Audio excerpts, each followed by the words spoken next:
வணக்கம் நேயர்களே.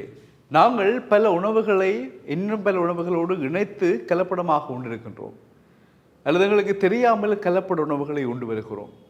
ஆனால் இப்பொழுது முதன்முறையாக ஒரு விடயம் இடம்பெறப் போகிறது. என்னவென்றால், மாட்டிறைச்சியுடன் அரிசியை அல்லது மாட்டிறைச்சியின் சத்தான செல்களை அரிசியுடன் இணைத்து தயாரிக்கின்ற ஒரு முறைமை அறிமுகப்படுத்தப்படுகிறது.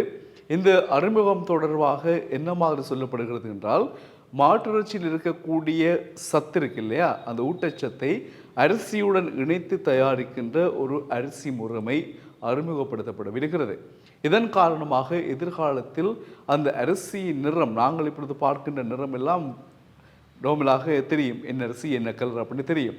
ஆனால் இனி வரப்போகின்றதெல்லாம் இளஞ்சிவப்பு நிற அரிசி தான் வரப்போகுது. என்றால் அது மாட்டிறைச்சியினுடைய செல்கள் அந்த அரிசியோடு பிணைக்கப்பட்டிருக்குமா, மாட்டிறைச்சியினுடைய சத்துக்கள் எல்லாம் அந்த அரிசியுடன் இணைக்கப்படும் என்று சொல்லப்படுகிறது.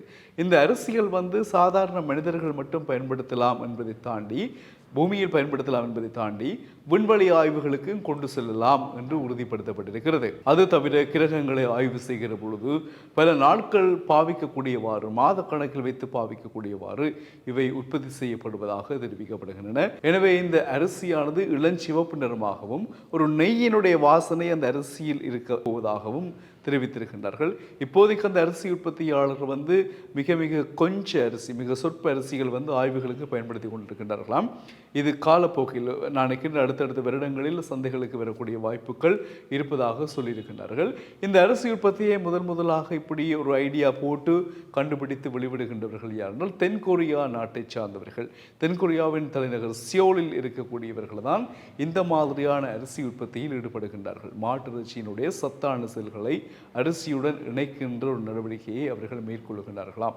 இது எந்த அளவிற்கு ஒரு பெரிய ஒரு வெற்றியாக அமையும், எந்த அளவிற்கு இதை விரும்புவார்கள் என்றெல்லாம் நாங்கள் பார்க்க வேண்டும். ஏனென்று சொன்னால், இலங்கையில் பல இடங்களில் அந்த மாட்டிறைச்சி என்பது உண்பதை தவிர்க்க வேண்டும் என்றதான விடயம் இருக்கிறது. மாட்டிறைச்சி என்பது கடவுளோடு இணைந்ததாக பொதுவாக எல்லாமுமே இறையோடு சேர்த்து பார்க்கப்படுகின்ற ஒரு சூழ்நிலை எங்களிடம் இருக்கிறது. இந்துக்கள் மத்தியில் மாட்டிறைச்சி என்பது உண்பதே அரிது, உண்பது இல்லை என்று சொல்லலாம். யாராவது சில பேர் உண்பார்கள். எனவே மாட்டிறைச்சி என்பதை அரிசியோடு இணைத்து அந்த அரிசி சந்தைக்கு வருமானால் அந்த அரிசி இலங்கையில் குறிப்பாக இந்துக்கள் மத்தியில் அது செல்லுபடியாகுமா, அதை வாங்கக்கூடிய நிலைமைகள் ஏற்படுமா என்ற கேள்விகள் எழுகிறது. எனவே ஒரு உற்பத்தி வருகிற பொழுது அது எல்லா மக்களுக்கும் பயன் தரக்கூடிய விடயமாக அமையுமா, அல்லது ஒரு சிலருக்கான தேவைகளை பூர்த்தி செய்யக்கூடிய மாதிரி அமையுமா என்பது மிக குறிப்பிடத்தக்கதான ஒரு கேள்வியை எழுப்புகிறது. எனவே தென்கொரியாவின் சியோல் நகரில் உற்பத்தி செய்யப்படுகின்ற மாட்டிறைச்சியின் ஊட்டச்சத்துக்கள் அடங்கிய சத்துக்கள் செல்களை அரிசியுடன் இணைத்து உற்பத்தி செய்கின்ற நடவடிக்கை என்ன மாதிரி அமையப் போகிறது என்பதை பார்க்க உலகெங்கும் உள்ளவர்கள் இப்பொழுது அந்த கேள்வியோடு அந்த ஆர்வத்தோடு காத்திருப்பதாக சமூக வலைத்தளங்களில் செய்திகள் பரவிக் கொண்டிருக்கின்றன.